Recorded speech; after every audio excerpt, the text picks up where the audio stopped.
En prélude au lancement de la phase 2 du microcrédit à la FIA, qui passera désormais à 100 000 francs CFA, la ministre des Affaires sociales et de la microfinance a effectué une tournée de sensibilisation dans le département du Bourgout.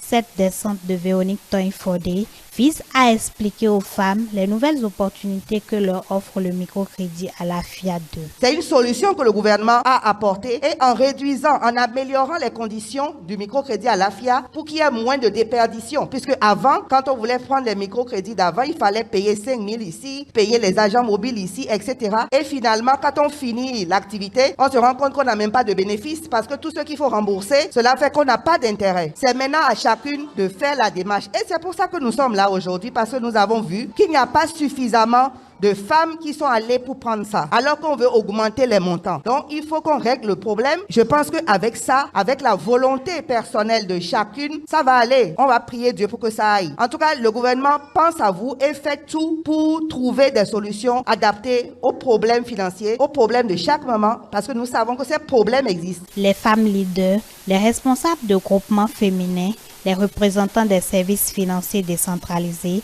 partenaires de Fonds national de la microfinance, par la voix de leur porte-parole, ont exposé leurs difficultés, notamment l'accès difficile à l'obtention de la carte d'identification personnelle CIP. Pour la microfinance, tout le monde veut faire, mais pas manque de choses de carte là, c'est ça. C'est ça qui a laissé les bonnes femmes ne pas faire. Il y a plusieurs encore qu'ils ont fait et jusqu'à présent, ce n'est pas arrivé. Donc maintenant, comment nous allons faire? Parce qu'ils ont dit que c'est la RAVIP la carte de RAVIP qui va travailler. Il n'y a plus l'EPI. À vous, la ministre, comment nous allons faire pour gagner? L'autorité ministérielle a apporté des réponses aux préoccupations de ces femmes, surtout celles qui ont porté sur l'obtention de la CIP. J'ai écouté chacune d'entre vous et tout se rejoint parce qu'il y a problème d'information. Beaucoup d'entre vous ne sont même pas informés de la FIA. Donc, pour ça, je voudrais vraiment sincèrement inviter Monsieur le maire